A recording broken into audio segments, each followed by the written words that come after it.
Hey Oh, everybody, I'm Shaun St Amour. We're waiting for that guy because he had to get himself something to drink, and we will get started in a couple minutes. So if you're about to join us, excellent stuff. Hold on. we'll just give everybody like 2 more minutes.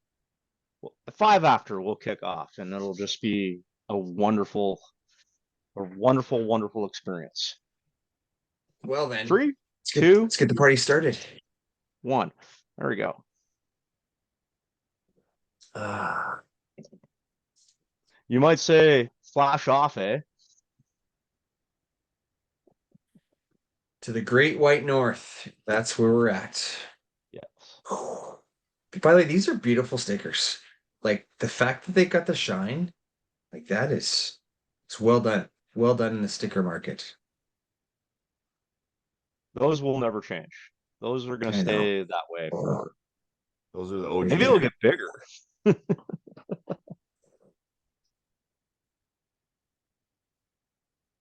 Yeah. All right, playing around. So, quick little story, the carpenter that does all the work at and around building science corporation's buildings, he now has one of those stickers on his truck.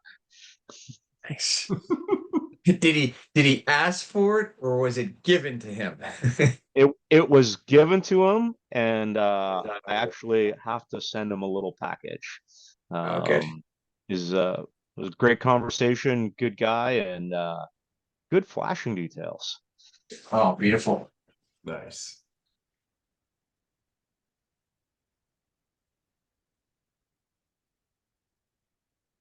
Okay, well, I had to crack a window because the indoor quality monitor was saying that things are not looking good in this space. Well, it is a hot topic, so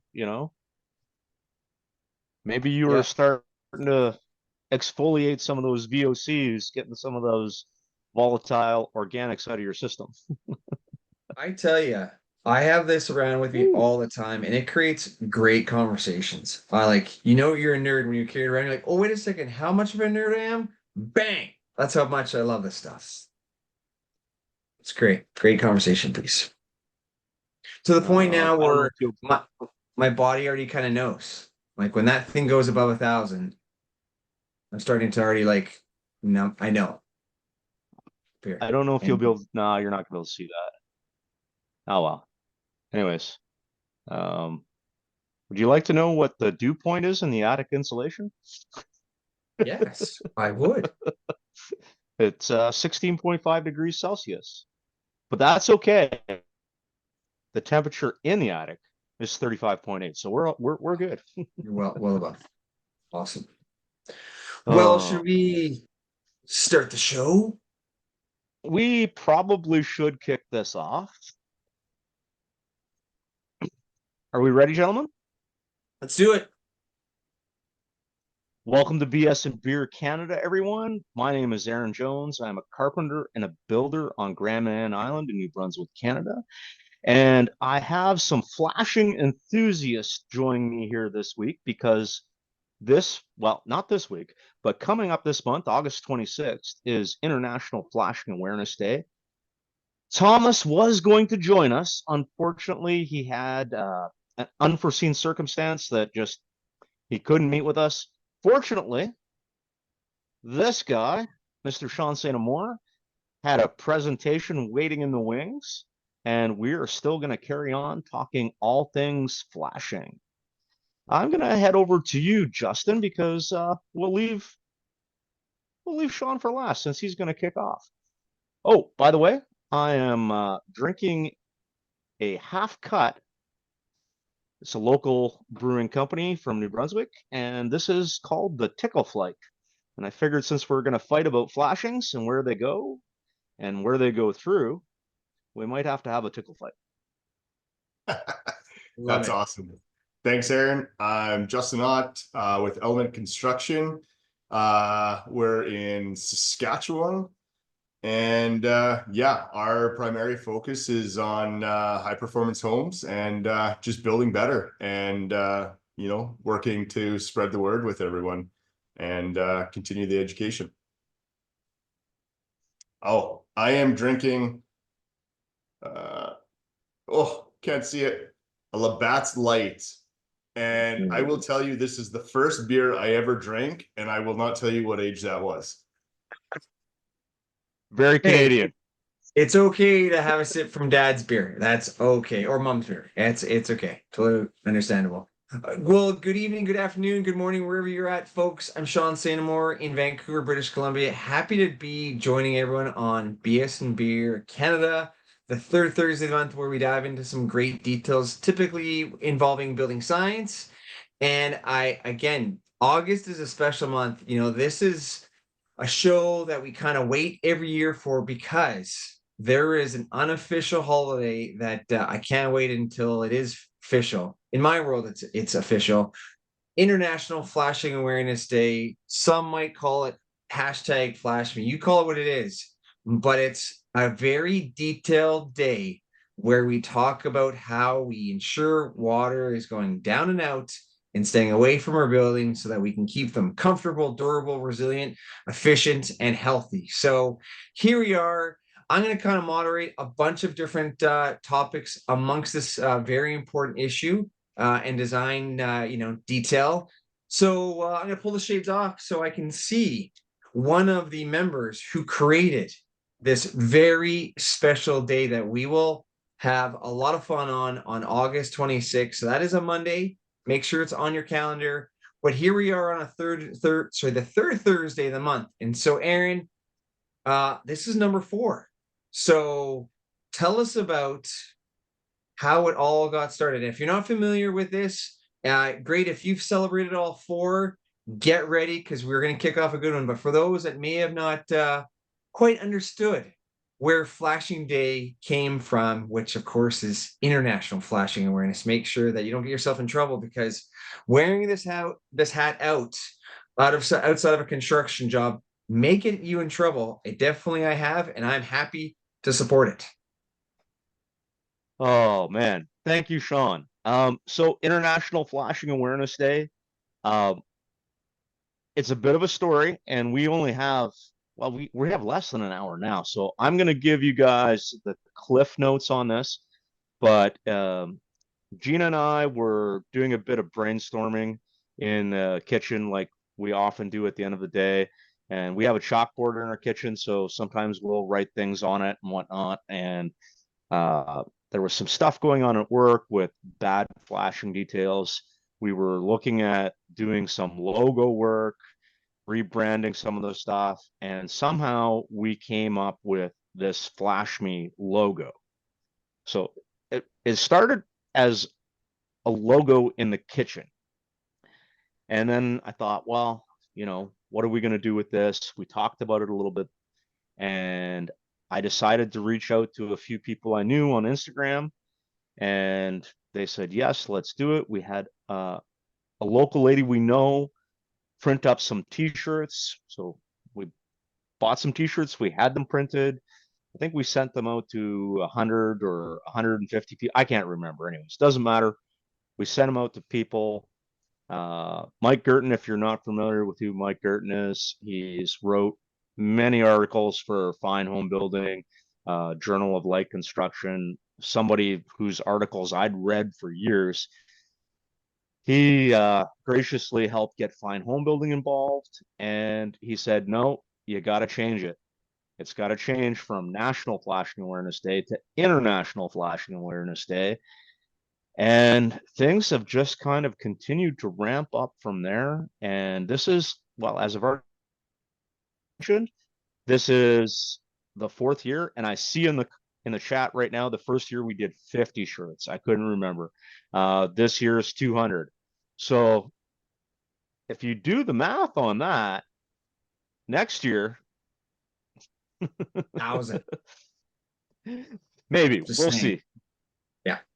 Maybe it'll be 250, maybe it'll be 400. We don't know, but it's a lot of fun. 500. It's created a lot of awareness. I've met some amazing people, had some amazing conversations, and the big thing is just education, education, education. So August 26th, wherever you have access on social media, anywhere, Please post about a flashing detail that you enjoy or works well for the way you build, or post a flashing fail, but explain why it failed and what could be done better. Same with the flashing detail. Explain why it works for you, what it does. There are so many people who don't understand why they need flashings or why they're important. And sometimes they're just homeowners that happen to be watching our stuff and paying attention, and they go, oh man, I just had some siding work done and nobody looked after that over top of the window. They can get back to it or get somebody in to fix it up before it becomes an issue. And also, at the end of the day, we don't know what we don't know. And occasionally I find out that I've been doing something wrong because so far it's worked. And then you learn a better way or a different way to look at it. So help spread the awareness of good flashing details, help spread the education, uh, or just, reach out and follow along to learn about good flashing details. Anyways, Absolutely. it's probably enough about International Flashing Awareness Day. We should probably get into the meat and potatoes of this presentation. Yeah, no, great stuff. Again, hopefully everyone has on the calendar. And again, leading up, we can keep posted from now until the big Monday of all the different details we've seen. And you start to look at flashings, and we'll kind of get into this. Like, there's a lot of different details you need to be aware about how to make sure we have water out. Now, one thing that I forgot to mention is which lovely water am I drinking tonight? I'm going to the leftover hockey beer that was in the fridge, because there's a few of these, so nothing like the old banquets. Now they call them the original. So cheers to you guys for having us. And I appreciate when you get a 2-4 and you only got 14 skaters and there's some leftovers and you can put them back in the fridge for a day like today. So appreciate my hockey team not drinking all the beers that particular night. So here we are, Justin, let's turn it over to you. When did you become aware of flashings and, start to ensure that when you're looking at your cladding details, that you made sure the right flashings were properly in your scopes of work, and you met a flashing installer that you could trust to deliver on the level of details that is required for flashings now? Yeah. So, we were always under the understanding that we were kind of doing best practices. But it was probably 5 or 6 years ago that I really started diving into it and understanding exactly what they're for, right? Like, I grew up in the trades. Hey, this is how you did something, but there was never really an explanation as to why we were doing things a certain way, right? And that really, the beautiful thing about what we do is we not only do custom homes, but we do renovations. So we get to understand where things fail and why they failed, right? And we get to bring that back into our new projects and understand, okay, well, how could we have done things differently to ensure that we don't have these challenges, right? And, unfortunately for some of my clients over the last 4 years, we've got the opportunity to work on some pretty substantial building envelope failures, which has been the biggest learning opportunity for our team.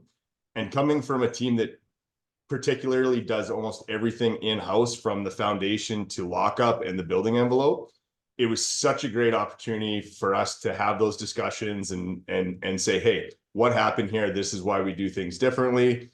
And to understand, hey, maybe there was a couple things we could have been doing a little bit differently as well. And, in my perspective, as long as we're continuing to learn and move ahead and look for the next best practice, that's really all we can ask, right? No, that's great. And so just to kind of share a couple stories of me and flashings is, so in BC, especially Vancouver, we've been dealing with the leaky condo industry for almost 30 years. And so when I was in university, I had taken a building class, and at the time the professor was managing inspections for the city of Vancouver. And this is right, the heart of it. And literally it was a class all on the leaky condo industry and what was fixing it. And having someone talking about getting into rain screens, and in a rain screen, you need to have metal flashing. And I think that was really the first time that I heard of the word flashing, but also being metal.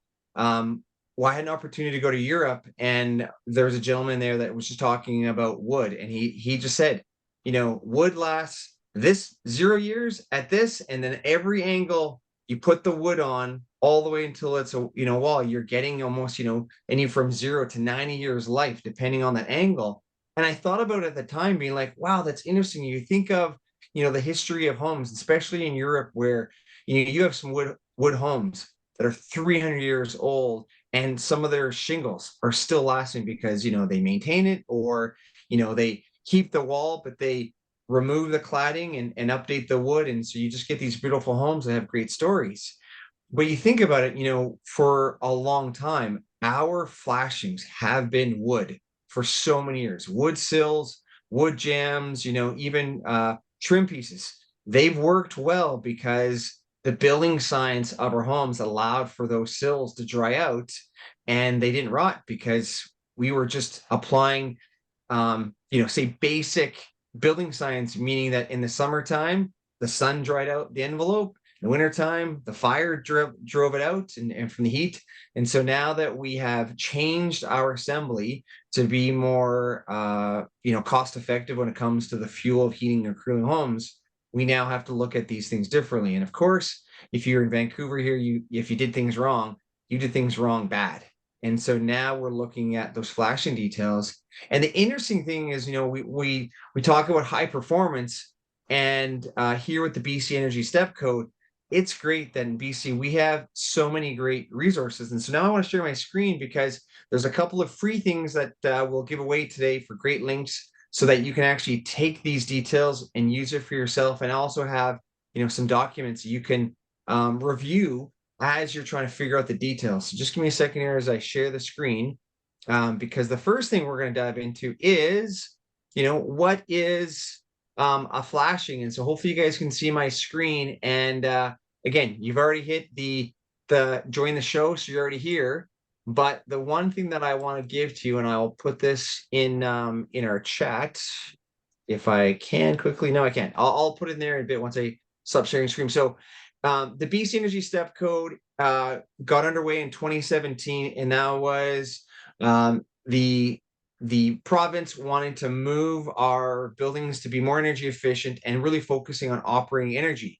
And of course, you got to be able to train individuals. And so the community came out with some great resources, and one of the best ones is this BC Energy Builder Guides, which I've got tabbed ready here. I've already downloaded it. So the one page you get to, 157, here we are. What is a flashing? The material used to prevent water penetrations or direct the flow of water at interfaces and joints between construction assemblies. And if we talked to a lot of our friends that were in some place called Westford, Massachusetts a few weeks ago, our good friend Dr. Joe says, what does water need to do? It needs to go down and out.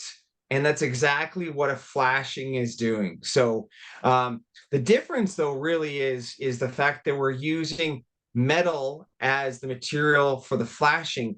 And I tell you, like people like Aaron, some of my other friends like Thomas, the fact that they can bend metal and do it safely and do it quickly. I mean, this is where you're now, looking at the craft of home building, the craft of flashing. I'm super impressed of understanding, the angles that are required to get the right drip edges and all those things that many people have perfected. I mean, some of the building envelope consultants that have done studies of just what's the right angle of what that drip should be, and like the level of detail shows me that industry and that niche market that we use in construction is so important, and the craft that has come out of it is just exciting. And yeah, anytime that I see Aaron bending metal, or if he's at at International Builder Show and he's teaching other people and he's out there working the magic of that machine, it's super impressive, because again, these are those skilled specialists that we need in building our homes now. And today we get to dive into some of these flashings. And so, we've definitely evolved from wood to metal. But today I thought we'd just kind of talk about some really important areas of where we need to ensure we're using the right language. And as we're planning our projects, we're making sure we've sequenced our construction process really well to make sure that we've got water going down and out. And so when I say water going down and out, why does that matter? And again, my good friend Aaron, a few hours ago, we're doing our pre-show, said it is we need to ensure we understand our control layers. And so if we do the flashing 101, we know that the flashing is there mainly because the most important thing we need to do for our buildings is keeping water out, and that's managing our water. So our first kind of control layer is the layer that is ensuring water is down out. Typically, that would be our water shedding surface, which is a pretty technical name for just talking about our cladding. Now, behind our cladding, most municipalities or even most builders will include a rain screen. Behind that rain screen, you're going to have that secondary membrane called our WRB, or water or weather resistant barrier, that in most cases is going to hit our number 2 control layer, which is our exterior air barrier. And the reason that we have air barrier as a control layer is once water is going down and out, well, there's an opportunity that all the energy that we have in our home to either heat it or cool it, depending on our temperature, depending on our climate zone, really matters. And so when we seal up or we package or we wrap or we gift wrap our home to ensure the air is controlled, we're ensuring that one, water's not getting in, because if it's not watertight, it's definitely not airtight. And so that balance between those two is really critical. And if we look at what happens with our energy flow, it matters. So the next one is vapor. Now, this is where we're looking at water in a gas form. And the problem is, it kind of goes back to number 1, is when water in a gas form transfers back to liquid, that's when we got water. And that's when we have, when we get to the dew point, we have that condensation point. That's when we have trouble, because all of a sudden mold gets a little bit of wood, gets the right ingredients, and then we have health issues. And the fourth one, of course, is being in our cold climate, is our sweater. It's managing our thermal performance. And sometimes metal, it's great as it is as a flashing detail, can cause problems because of the material that it is. And so we're going to talk about flashings and the thermal bridging a little bit. But now that you know the 4 main areas, the control areas, that's the flashing 101. Let's get into the 201. And I apologize, you've been staring at the dictionary portion of this guide for the last couple of minutes as we're talking about control areas. What I want to get to is, like, where do we see the flashings? And if you're an experienced flashing, some of this might be interesting or quite common to you. But I want to get to the guide that honestly I can't copy and paste. If I did a presentation on this, it'd be ridiculous, because the guide is so much great details that I can zoom in now quite quickly for us to look at. And I mean, what are we looking at here? Well, here's all your control layers. You've got your water shedding surface, your WRB, your thermal barrier. Here you probably got your vapor control layer. But this thing right here, this is the thing that Aaron bends, thousands of times a year. My flashing specialist Thomas is bending all the time. And you think about this piece of metal that got bent once, twice, 3 times, and 4 times for here. And then on site, you put an end dam.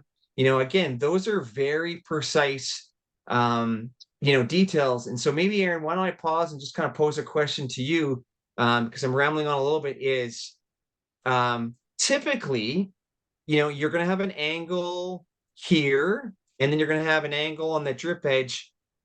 Is there a measurement that an angle that you typically are using at all times? Like, I know in BC, 5 degrees is typically an angle for that, and then this one down here could be 60, depending on it. But for you in your climate, being on the East Coast, do you follow certain rules when it comes to bending your wall flashing? And this could be a base flashing, it could be between materials for your cladding. Do you have some precise measurements that you use for that flashing? So I like to aim for 7. Anything between 5 and 7 is going to work. You have to be aware of not just like how much annual rainfall you have, but what form that precipitation is in. What we found is that freezing rains will sometimes sit on that ledge, or if you get a really sticky, heavy, wet snow, and you have to be aware of when that ice builds up on that flashing, how it's going to affect the cladding in that area. So 5 to 7 degrees works very well. Me and Thomas actually had a discussion about this, and I forget what the actual consensus was, but we both agreed that 7 was a number handed out in the code quite often, but that's probably because the code is like, we know people are going to do it wrong, so we're going to give you a number to hit. And if you're a little off one way or the other, probably not going to matter. Although I still find that flashings are not enforced by a lot of code officials. So, but yeah, 5 degrees, you're going to get there. 7 degrees, you're winning. The other big thing is on the underside of that drip edge, you have to have enough space off the cladding below that surface tension doesn't allow the water to curl around and come back under.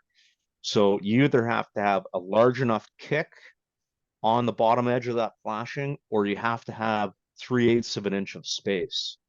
RDH actually did a study on these types of drip flashings and cap flashings, and they found that any hemmed flashing was actually more subject to surface tension than an unhemmed flashing.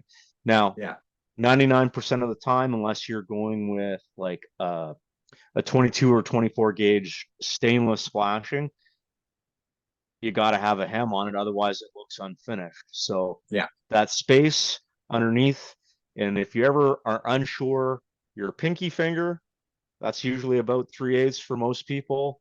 So if you can fit a pinky between the cladding and the underside of the bottom of that flashing, you're in. That's beautiful. I think it's remarkable because, you look at that document, it has all these different details, and we're talking about this one page that we literally will talk about for, for another 10 minutes before we get into like some windows details. I mean, this is impressive of just how important International Flashing Day has become, because we're now talking about a very important detail that in many buildings, right? If you think of the history, this cladding material was wood and it just shed off. Now, because we're adding insulation, because we're adding control layers, how critical it is to ensure that we have an opportunity that every floor that we're getting out. So in BC, you're seeing now at every floor, so you start off with a base flashing, and then every floor you'll see that difference, just because again, our buildings are moving. And so this is a great opportunity to ensure that if water got behind here, it's not going to maybe damage 3 or 4 or 5 to 6 stories worth of a wall that we can ideally try to isolate it. Now, we'll come back to talking about through wall flashings, and because I think that's a very critical detail, because you talk about a cost and affordability. I mean, you typically could buy this flashing at any store, any building material store, you can pick this up. But when we started to add this layer of insulation, we are actually requesting our flashing companies to do another bend to get it back here. And so the cost of our homes were getting more expensive. And so then we're like, wait a second, we don't need to have that bending going on because there's actually that thermal bridging detail. So we'll come back to dive into this in a bit. Where I want to go to now is, okay, well, where else do we have flashings? And that's where we're going to get into windows. And so we're going to jump up a couple of pages in this lovely hand to this page. I'm going to zoom out a little bit because, the art of flange windows has been, pretty good for most people. You think of, we went from wood windows to aluminum windows, single pane. Then we went to double pane. Now we went into vinyl windows or UPVC windows. And so the flange window was kind of great because at least it had a built-in flashing to ensure that if you had taped around it, that I know debatable, we'll get there. Hold on. I know you'll get there. To ensure that if you did certain things, you can keep water out. But of course, some windows cracked in the corners. those flange cracked. We used tape that didn't stick after you finished the wall. Like it sticked great for the day. You finish off the window, and within a week, maybe that non-high performance tape that we might see as blue or red, no names given, doesn't work. And so, now you're seeing the layer where we would have a head flashing installed, then we do a trim, and then we have another one. So you start to see this belts and suspenders approach to our buildings. And this is quite unique because when we look at, and if I just take a bit of a segue, we talk about innovation. Homes have actually decreased their innovation and speed when we look at other industries like technology, but even agriculture that have just had massive improvements where, the amount of productivity that happens. So homes are still hands-on and take a bunch of details. And I appreciate that. But this particular detail, the window, I agree, we should slow down because there's a lot of things happening here, but the window, for the most part, has been the leakiest part of our homes for a bunch of things, for performance on thermal, performance of air control. And when we know that if you don't do well water-wise, you're seeing a lot of problems of, soggy window sills on the interior, drywall bubbling on the interior. So this particular detail that we're showcasing is quite critical. And I appreciate that the guide chose not just one flashing, but two, just because, again, that belts and suspenders approach that is just so critical. And so, you look how we have it attached in here, and you see then we add the trim detail, and then we've got it, of course. And so you see the flashing, you see the rain screen, the bug screen. And then again, you can have any cladding size you want. If you want to have vertical, you do another horizontal strip of furring strip, and you make, built out the flashing. But, if we zoom in here, one of the things that I think you appreciate so much about this detail is, where's the thing? Oh, let's go this way. Sorry, is this piece right here, the fact that even the drawing shows an end down. I mean, there's a lot of books that we have seen and collected that is on our shelves that we probably should, blow the dust off and pull it out. But I mean, a lot of them do not show an end down.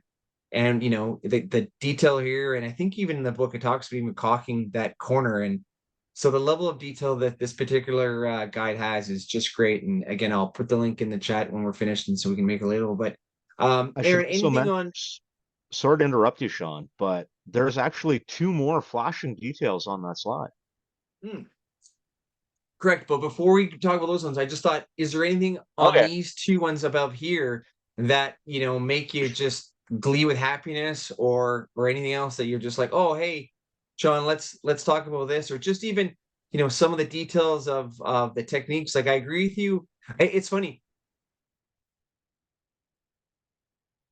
When you talk about Shaun the seems to, thumb about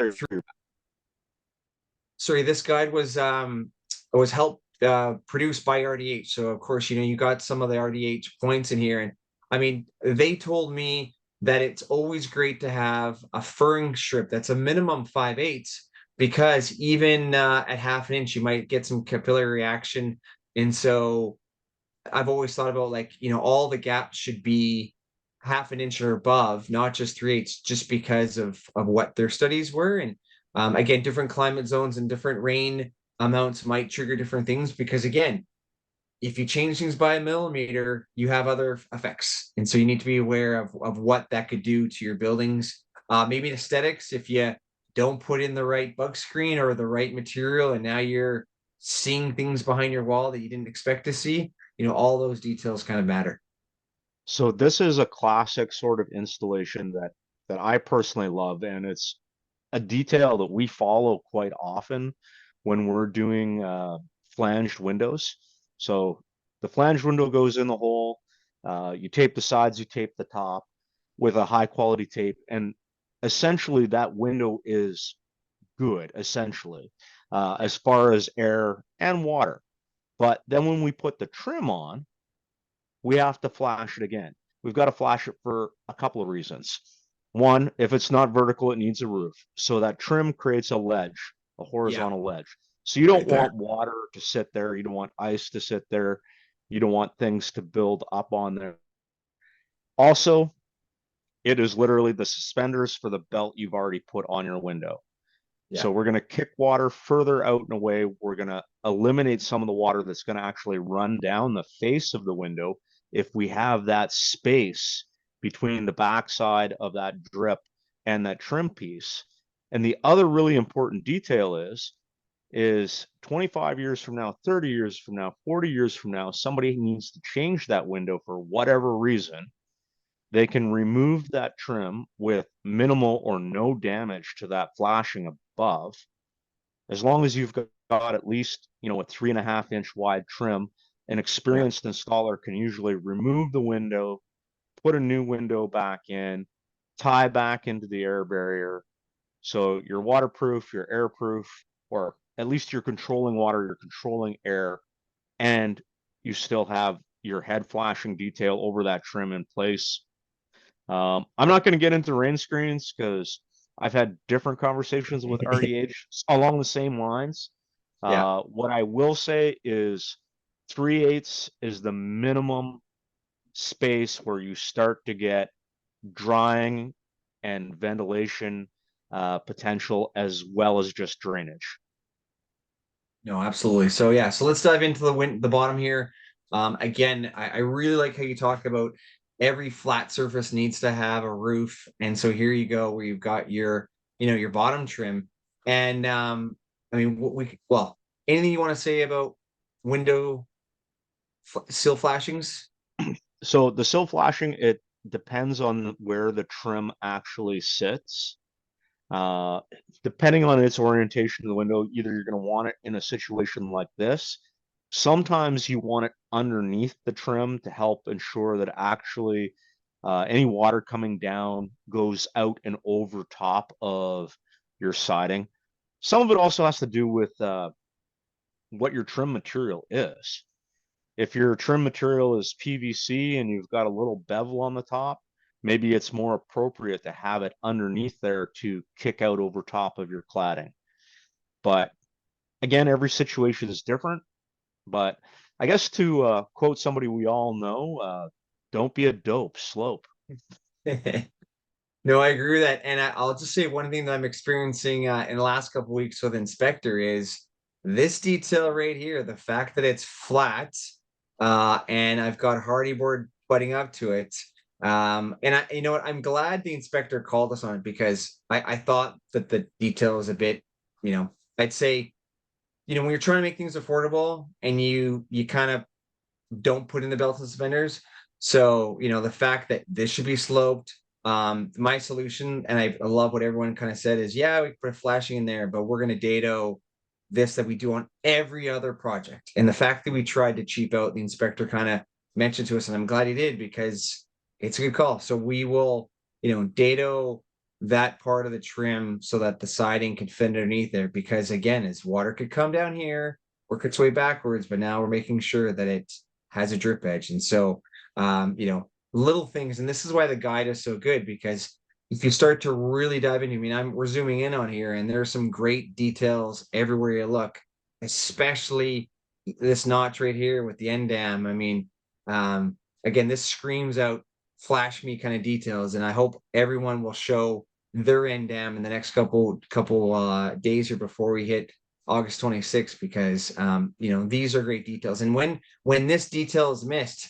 that's when I question the specialists. Are you that good of a flashing person? Because you should be doing that detail. And sometimes, again, might not be the best end down, but realistically, everything needs an end down. And there's a little performance right there. Yeah. Okay, so we talked about the foundations, the base flashing, our window between floors. We get into some unusual spots, and of course, I forgot the number, so I won't bring it up. But cap flashing, saddle flashing. We're dealing with balconies, and really, let's just talk about the sequencing of things. So let me stop sharing for example, because I wanted to just pull up a couple of pictures. So bear with me here as we see if I can do this real quick. Just to give a bit of example of different type of flashings, and then we'll get back into where I really wanted to get the heat of things is through roll flashing. So let me bring this up. so you guys can see this. I want to hit this guy. Oh, pull this over here. Okay. So this is a particular detail where you're saying, hey, this is some pretty heavy metal. And I think anybody that is in the heavy metal will love flashings because you're doing some really fun stuff here. And so what we have here is we've got our ICF, we've got our wall, we're going to do 2 inches of insulation, but the framing had some interesting details around the ICF all the way around. And so we added this bigger piece. And so there's a couple of things I'm sure everyone's seeing is, oh, your flashing screwed up into your rainwater leader. You got it right here, but didn't go out of there. Well, we want to make sure that the wall detail around the house is completely symmetrical. So yes, we will tweak this rainwater and gutter detail and downspout to make this work. But you're seeing again some of these heavier gauge metals at the base to ensure when you do your 2 inches of insulation, your 5/8 or 3/4 inch furring strip, and then your 1/2 inch to 5/8, cladding material, it's pretty easy to be out there 3 or 4 inches. And so, this is typically, so you can see how we do have our air barrier continuity going between and our actually kind of like secondary WRB. So when we have our WRB going down here, we'll be able to ensure that it properly tapes. So if we're using a membrane, we would tape this all the way across. We're starting to see more peel and stick or self-adhere, vapor open self-adhere membranes being used. And so you're seeing that continuity of connecting from the plywood to the tape to the flashing. So you've got water that's able to go down and out. It's nicely shingled. But again, we're ensuring that we're hitting all the control layers when one material might be a variety of control layers. So it's really critical that as you're moving around your home and your building, that you've got the right things in the right places. So the next part of the sequencing is that first trim piece. So you can see how we've put in the right membrane around our window. We've got our windows in. So these are high performance flange windows from Euroline. I think our U value for this particular is just meeting our step 3. So I think they're just one U value of 1. Interesting enough is we typically find that our fixed windows, let's get nerdy on windows for a second. Window fixed will be 0.9. Our casements, the leaky one, that has to stay at 1. So we make sure overall we're good there. But that's the sequencing part is getting that in. And now we can get through our cladding company. They can come in and, our wrapping company, and they'll come wrap the house. The other photo I wanted to show was, when we put on the insulation, how you can see again, when we don't have trim piece, we're using metal as our jams, how we have to have it nicely tied into our metal sills. So we talk about the change of history where typically these 3 pieces were wood, how they're now metal, and getting very sleek and ensuring that we have, those nice details because, and I've had a conversation with a client, he's like, hey, how come my windows are so recessed? And I was like, yeah, well, you want to have the middle of the R value of the glass aligned with the middle R value of your wall. And like, wow, that totally makes sense. I just thought the glass and the window was in the wrong spot. And I said, you're right. For the last, 50 years where you had glass and cladding match up, we're now, putting the function and form and separating the difference to ensure. And so he liked it. He didn't like that he didn't have a choice in the matter, but at least we ensured that the client got a well and high performing wall. So you're seeing now, these jams be thicker material because it's not just the exterior jam going on. You have this like inside jam. And, so yeah, these are those like little things of cost that add up to that 2 to 10% in high performance is because if you didn't detail your windows properly or understood these effects, this is that cost. But once you understand, hey, I'm going to put in my scope work for my flashing installer and specialist to quote inside jams to help tie it in. The other thing you'll see here is that bug screen, and now they've chosen this metal bug screen, which makes it really nice because the thickness of the cladding coming through, having this perforation in here ensures that a rain screen is doing 2 things. It's ventilating and you provided the right drainage.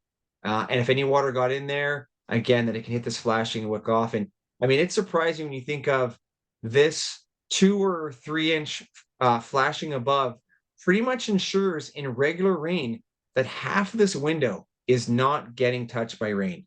And so when you're looking at your window and you're not seeing the rain drips on this, it's pretty remarkable. Now, areas where Aaron lives, where he's got water that'll come at in every direction coming off the ocean, it's a bit different than even the heavy rains we get in Vancouver. We don't have as much. And I'm sure, Justin, I mean, you don't get a lot of rainstorms, but sometimes when you've got big stuff, it definitely can come in different directions. So it's nicely to see that just the right flashing can ensure, that comfortable feels like you're in your home and you can still see out the window and feel like your building is performing quite well.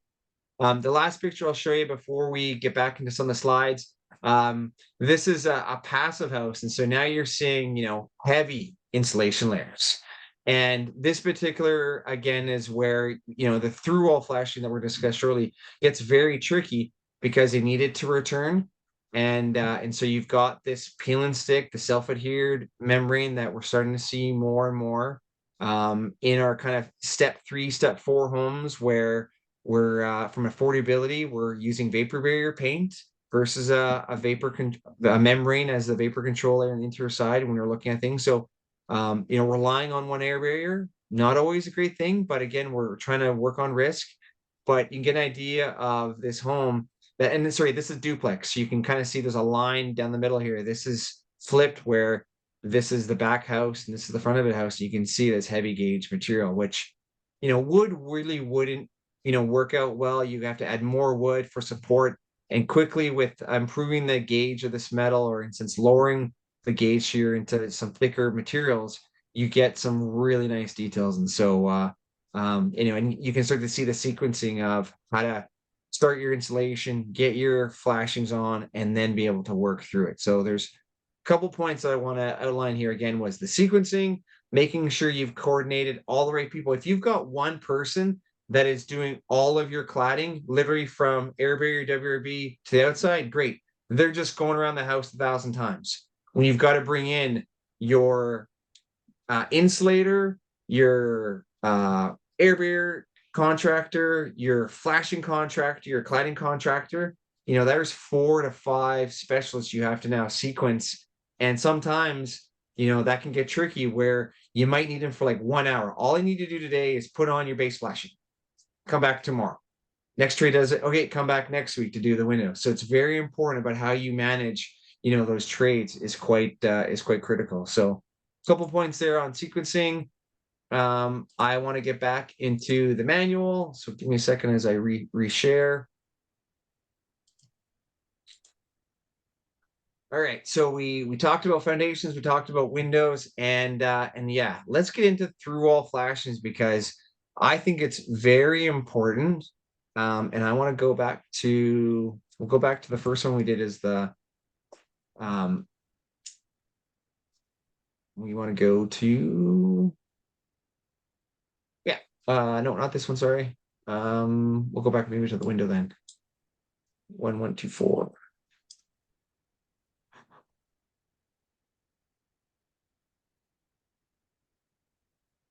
All right, we can talk about some of these. So here's a great detail of a window detail, but it also shows us through wall flashing. And the reason I want to bring it up on as we're approaching International Flashing Awareness Day is I think most people, again, understanding flashing, because typical when we're building a 2x6 wall, you got a 2x6 wall, you've got your WRB, and you're taping your flashing to it. But when you get into these thicker layers of insulation, so I mean, you've got 6 inches here of insulation. And if you had to run this metal all the way back there, I mean, your flashing company would love it because they're making a lot of money. Your metal fabricator who's making the metal, they love you, but it's really not cost effective. And also from a thermal bridging standpoint, that cold metal on a cold, in our cold climate, that is coming all the way back here. So all the heat that's in here is finding its way through here. And we know that, again, if we get condensation, if we get a dew point, we're going to have that water turn into liquid from gas. And if it gets into the system, it's got to get out. And then again, there's a lot of things going on in here. So the fact that we have, using high performance tapes now to connect it back to go over. You can see the insulation's been cut, so there's a proper slope that matches the slope on the flashing. This is, where we're at now in high performance is these through wall flashings. So not only do every year do I have to tell you all that flashings is spelled incorrectly, it's supposed to have a pH. Now I also have to stretch it out that it's actually International Through Wall Flashing Awareness Day. I know that's a long sticker. You think of our lovely sticker with all of our friends here, like that's going to be a long sticker happening for next year. But it is just really critical that you think of the sequencing now that has to occur, the level of detail, and making sure that, even our insulation company knows when they need to cut the insulation back, when to pause, because they know there's going to be this metal flashing. And nowadays you're seeing it where, they will stop, they'll cut it, they'll put in the tape, they'll leave the backside of the tape on it. So when the flashing installer puts in the metal, they'll be able to rip off the backing and put the tape on. And so, there's a lot of details that are occurring right in here. And this is where you talk about, hey, we're losing the craft of home building. I completely disagree. I think there are some amazing details we're now applying, but we're also applying the building science. And so there's some, the nerdy part of the building science and the craft of doing good work and to millimeter precision. And so, guys, I know I've been kind of rambling on. We got about 7 minutes at the top of the hour. Any points that you want me to dive into while I leave a slide on? And if not, I'll stop sharing. We can, talk more about through wall flashing and how important it is as we move into high performance buildings. Just, there's a multiple different ways to achieve the through wall flashing. And, sometimes it is efficient to use metal the whole way through, depending on how much outsulation you have. But if you are going to use a metal flashing, there's a lot of flexible metal flashings out there now that are self-adhesive, they're thin, and I won't say they don't conduct any energy, because they do, but the thinner your conductor is, the less it can conduct, if that makes any sense. Hopefully it does. So throw that out there. If you're going to use a metal all the way through, look at some of the stainless steel self-adhesive stuff that's out there that's like incredibly thin. You're not going to see that, but anyways, that's thin. Other than that, yes, it's, in my opinion, all your flashings ideally go back to your WRB at the sheathing. To me, it doesn't make sense unless you are in a situation where you've already got your festration fully flashed and you're just throwing an extra flashing in for bulk water management. If you're bending the flashing and you're going to the effort of installing it, you might as well take it back where it can pick up anything that might be, behind your outsulation or somewhere in your rain screen. Just makes sense. And on that point too, Aaron, what thickness of metal are you guys typically using in your projects? So depending on the project, sometimes we'll use aluminum gutter stock. So I can't quote you the actual mill on that, but it's a very heavy gauge aluminum. Other times we're using 26 gauge. It's, would I prefer to use 24 or 22? Well, yeah, sure, but it's what's available in our market. It's what we can do repeatably, and it's stuff that I can, bend well here. One thing I am kind of excited about, which I recently just got my hands on, is this is a copper laminated flashing. So it's laminated to, I know you can't see that very well, but it's laminated to a poly backer. So most copper flashings are either 16 or 20 ounce for like head flashings on windows or doors or whatever. But as we all know, copper is very expensive. And so this is a 7-ounce copper, but with the laminate, it bends on the break kind of in between a 16 and a 20. But I've got to do a little bit more research on it. But uh, my friends at York Flashing tell me that this will perform like a 20-ounce flashing in the field. So that's pretty substantial. Oh, thanks for putting that up, Shaun. That's Yeah, really sorry important. guys. That's yeah.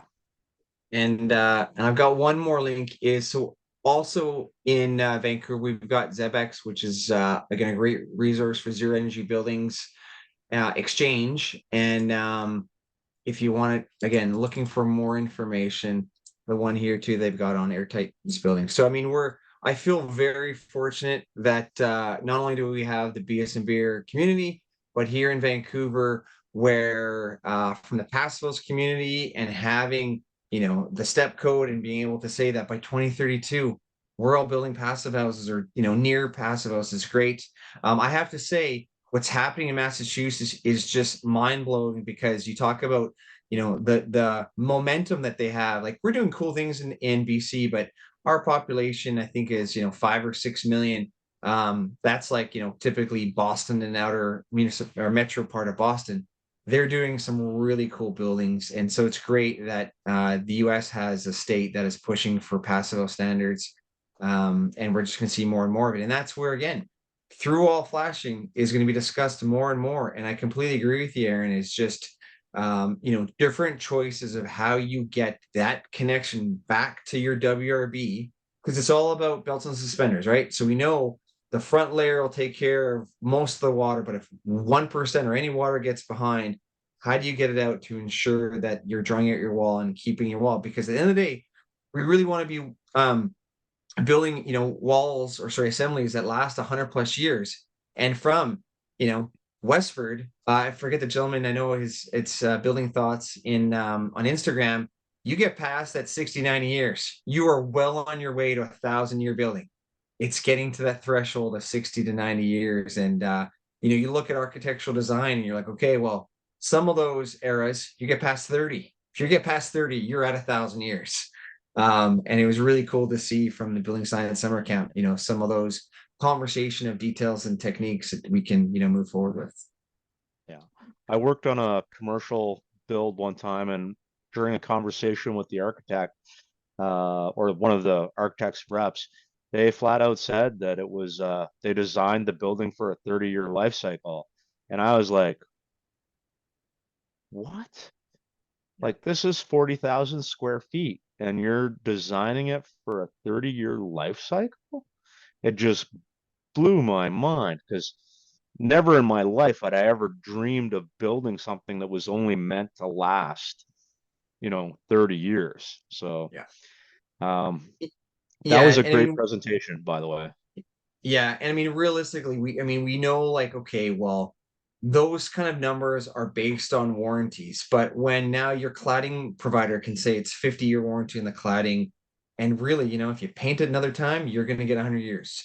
But I do understand like most mechanical systems going to get there. Windows 25-year warranty, I get that. But where they're saying some of the failure points, it's very different than how a triple pane window will fail in 25 years compared to some of the ones, double pane, you know, North American made. Sorry, North America, I'm putting you under the bus there because, how they crack in the joints. Whereas now you're seeing those high performance windows fail in the spacer because that technology is still relatively new in North America here in Europe. And I mean, it's great when we talk about where it could fail. I mean, most of the time the window would fail. So that whole 4 foot by 4 foot opening your home, it's going to have to get replaced at some point. But now you're saying, well, in 25 years, maybe the spacer in the glass. So you're now having to change that particular piece. The frame is fine, could be just the space in the glass. And so the fact that we really reduce the risk of failure in our building materials is really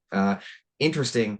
And the products are just getting better and better. The more that we're forcing the industry to reach higher levels of success, it's great.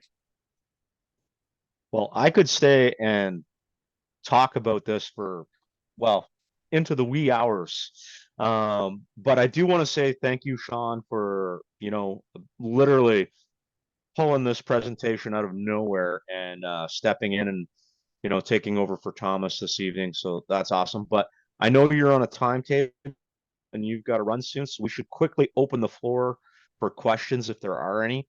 And then I think probably me and Justin could probably handle the closing ceremonies if you need to get out of here. I think I got a good 5 minutes before that barbecue's got to get cracked. So no, it's great stuff. But hey, that being said, you guys, thanks for letting me share. Thank you to the BC Energy Step Code Council for putting that guide together. With all the individuals that were involved in putting that guide, there's a lot more resources that are out there. And again, the fact that BC is saying copy and paste us, copying is a form of flattery. Incorporate it. I know the city of Vancouver is all about sharing and trying to make sure that other municipalities can adopt these type of thoughtfulness when it comes to the climate emergency situation we're in. There's lots of great resources, and the fact that the BC Energy Step Code, and even now when they talk about the zero carbon code, that's out there too. So there's some great resources. So please use these documents, modify them, share amongst your colleagues, sorry, and of course, you're also your local BS&BEER chapter. Share, all the stuff is out there. It's great. Well, I don't know if there's anybody left with us still who has a question, but if you do and you want to hop on, we could probably make that happen.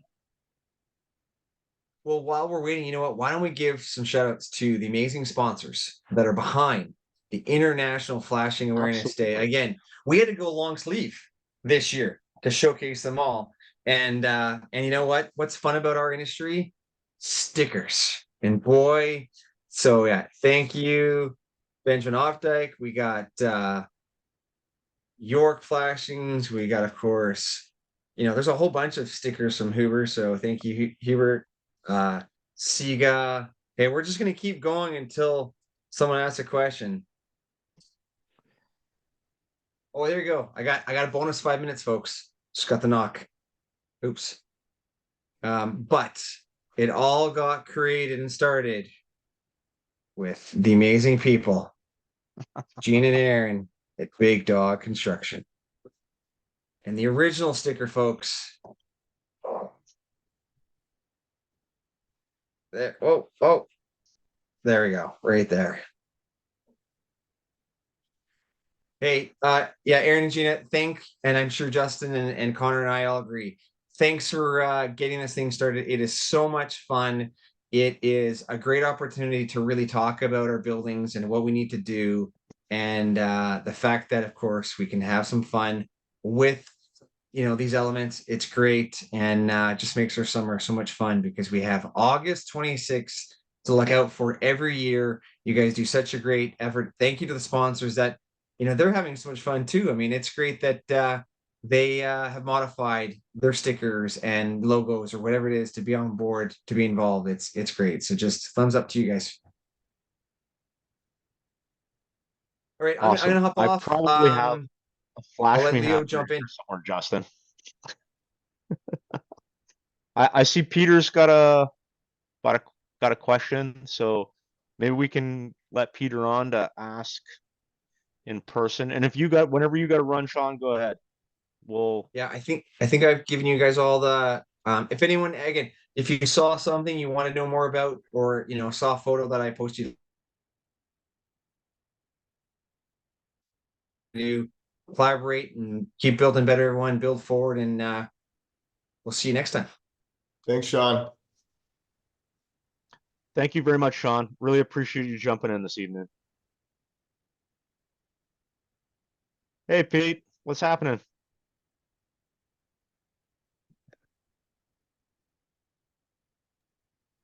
Everybody's got red shirts today. I feel like I'm missing out. Um, ever since I've seen those like tapered rigid insulation details, even at the architectural firm, they draw real nice. But any like pro tips of how people are cutting it at that nice taper consistently? I see them get hacked sometimes, and I'd love to hear like people's thoughts working with it in real life, you know? For ourselves, if it's a rigid foam, we use a saw, something we can set on a bevel and cut it. There's oh,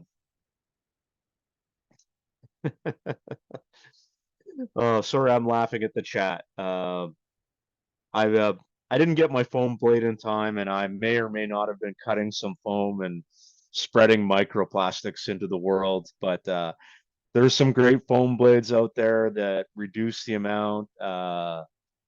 Dust collection does go a long ways. Ben, you're not wrong. Uh, that works well for rigid foam. Mineral wool is a little bit more problematic, I find. But what I'll do is I will make a block with the bevel angle on it, and I'll try and use that as a guide. And is it perfect? No. But it does work. If we did a lot of stuff with mineral wool all the time, I'd invest in one of the cut tables where you can actually lay it over on a bevel and cut it that way. But I haven't looked at what they cost, but unless you're doing it on a regular basis, it's hard to justify that. I don't know about you, Justin, but that's kind of where we're at with that stuff. Yeah, we haven't done a whole lot of outsulation. We've worked with a lot of zip-R. I'm kind of trying to problem solve because we have one big project that we're going to be doing 4-inch exterior mineral wool. And yeah, we got a lot of windows and a lot of details to do. I know my brother, I kind of shared a little bit about what he was doing. He did 4 inches on the exterior of his renovation. And yeah, it wasn't fun to work with. And like you said, it wasn't quite perfect, but I think making some sort of a jig or a table, just to have that angle to be consistent would make a lot of sense.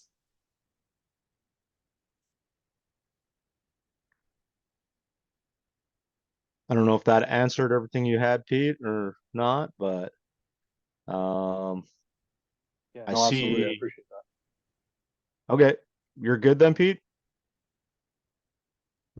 Yeah. Okay. I see Leo has a question, so maybe we'll get Leo on here for a minute.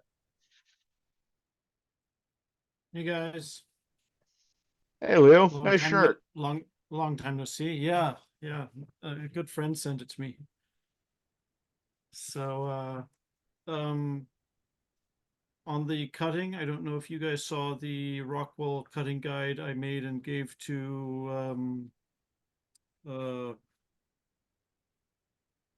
completely blanking right now. George Brown for their building course,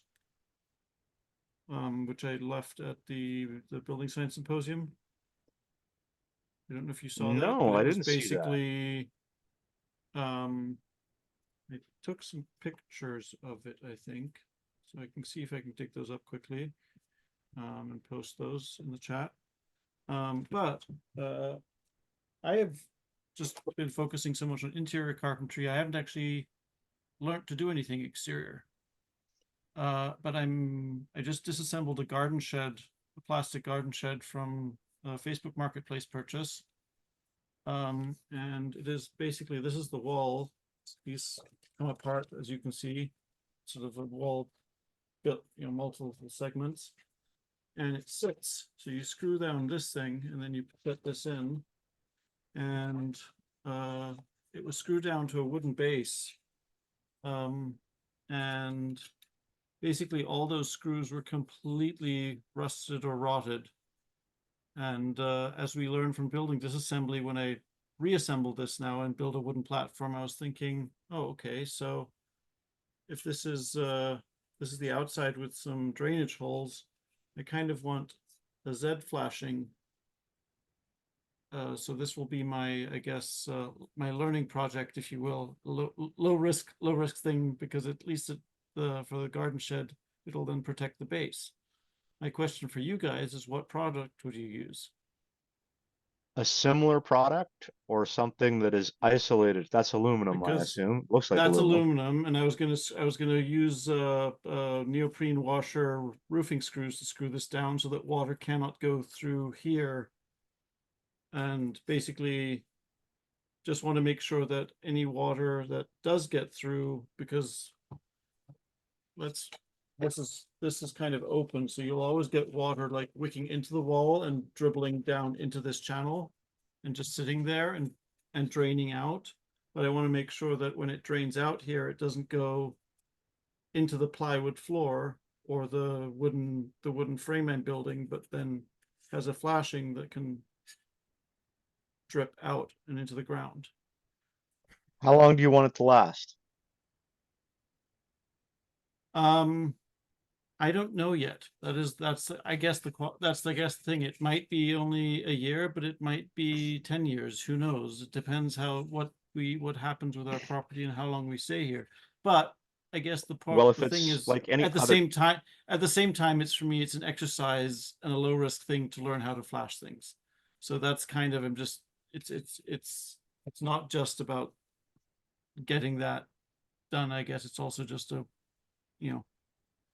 it's somewhere where if I do make a mistake, the repercussions aren't so big, but it's a good learning project. well, then I will give you the middle of the road, because if you're like any other carpenter that I know, what's supposed to take a year takes 5. What's supposed to take 2 takes 10. And after that, it's time to start over where you started. Yeah, yeah. So No, what but I I would guess that I was wondering, I guess, because I was just looking at, Home Depot and just saw like normal like drip caps and L shaped things that I could then like, I guess I could put like one leg under here, one leg sticking out, and then just bend it down to make sort of a Z flashing that sort of kicks out. That was well, sort of one thought, but I wasn't sure if there were self-adhered things you'd recommend or. what I would recommend is you get George Brown to help you bend some flashings. That's what I would recommend. But if you put down a tape membrane in that area first, and then you bend a flashing out underneath it with a little bit of a kick out, basically you're creating like a pan for the perimeter.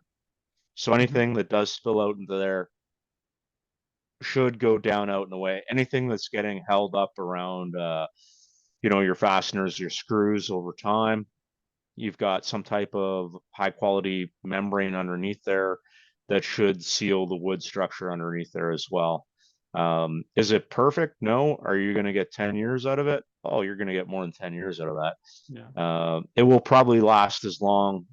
The flashing and everything above it will last as long as the wood structure underneath. The ground will probably get the garden shed before rainwater Yeah, coming down does. it's more just, it's a bit of an exercise in learning at the Yeah. same time. So let me just see if I can get these pictures up quickly. Essentially, that garden shed is a leaky curtain wall. Yeah,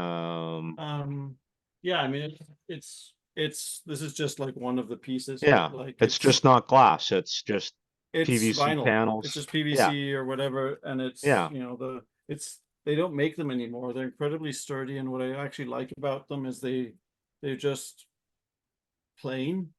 So many of those plastic garden sheds are made to look like fake wood, yeah. and I hate that. Like, either make it out of wood or make it out of plastic and let it look like plastic, but don't try and Yeah. like. So your walls leak. They're essentially like a leaky curtain wall. So you just put a Yeah, pan yeah, around the perimeter and kick water down out and away. cool, awesome. Let me see if those pictures upload. Yeah. What I am interested to see this jig if you can. I mean, I can see if I can get the pictures up better quality, but essentially it's just a hinged. Okay.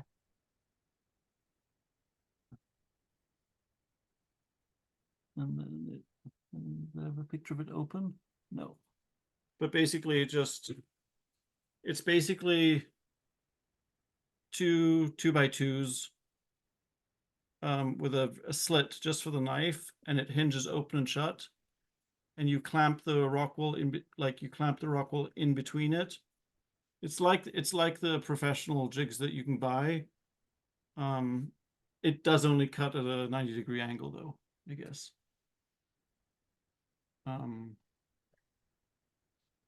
Does Thanks that for make any joining, Ben. sense? enjoy the beach. Does that make any sense? It does. It does. And I gotta admit, that's a lot more intricate than anything I've made in a hurry on site. Oh, Well, don't forget I was insulating rock a Century home with Rockwool, so I was doing a lot of yeah, custom cutting and fitting. no, it definitely was probably well worth your time to make that. Do you have a video of you making that by chance? I do well, no, but there is if you're familiar with Havelock wool, Yep. let's see, can I drop this in here? I don't know. There we go.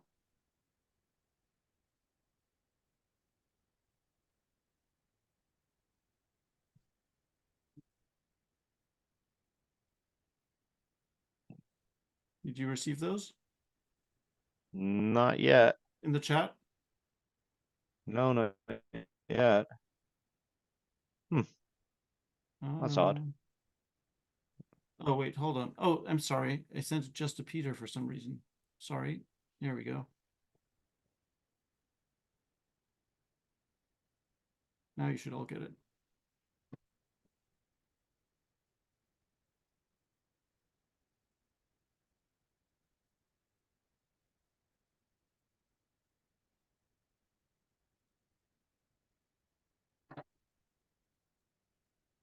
And Leo, so did that adjust for a certain thickness, or were you cutting just a certain thickness of mineral wool? I was cutting, what was I cutting? I was cutting the 28 R28 bats and the R20, R14, R20. It didn't really matter actually, because if you look at the jig I made, it like it didn't shut all the way. Like it purposely had, I think, like a 1 inch gap or something like that, that it wouldn't. I forget. Can you see that on the Yes. image? So it will not close entirely. It always leaves that 1 inch. But I think I had like some fairly thick bats, and even those will compress to 1 inch. And when you then open it up, it just springs back, but it's got basically a factory cut on it. So if you did that and were able to somehow angle it, then you could get some very clean angled cuts, I imagine. And I mean, that did not take long to make that jig.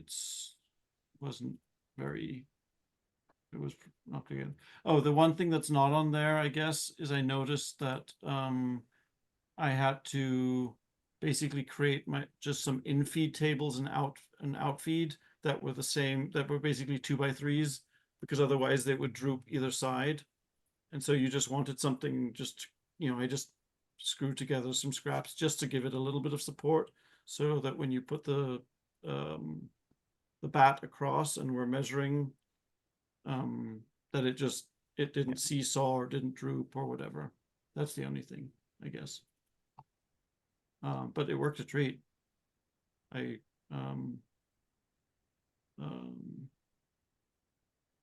I let's see. Like you said, Aaron, that's a You lot could more put a work than I've ever put in for a jig. Well, the thing is, I mean, again, if it depends on how much you're cutting, but if you make if you use Rockwool regularly enough, it certainly, oh, you just take it from you take it from job site to job site until you end up at a building science symposium, and then you donate it because you figure they could use it for education. You can make another one eventually. I think you could very easily with a little bit of, depending on where you wanted to go, but a plywood with an arc cut into it on both sides and some thumb screws or something, you could make something bevel fairly easily. And yeah, and sorry, and I guess that thing was not in any way an original idea of mine. Let's see if I can find that video very quickly.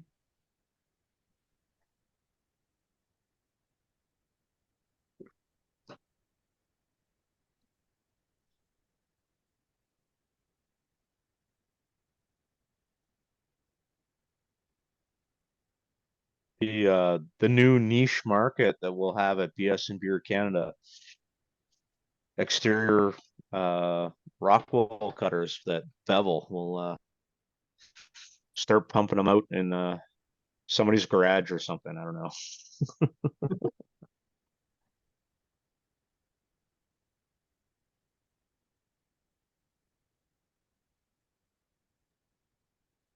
But yeah, the trick is the real trick with the Rockwell is literally just the compression and guiding the blade.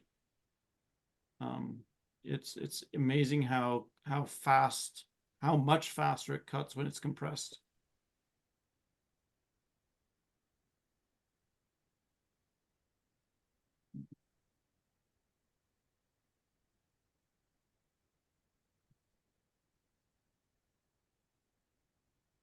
Here you go.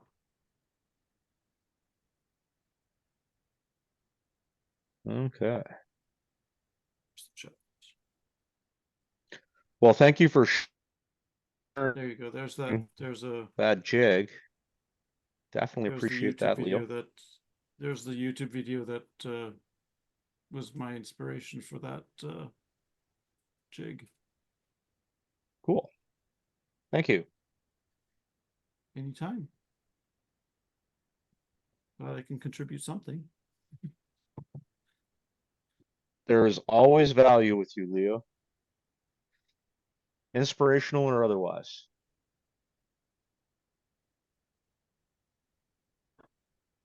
Anyway, thank Well, you all for the flashing help and tips. you are more than welcome, Leo. It is certainly it's a deep deep pool to dive into. A lot of Yes, steep you can learning get curve. lost easily. Steep learning curve. Don't make it out to be something it's not. Start small. Well, that's why I'm starting with a garden shed. There you go. There you go. And don't overthink it. Usually it's it's usually simpler than we think.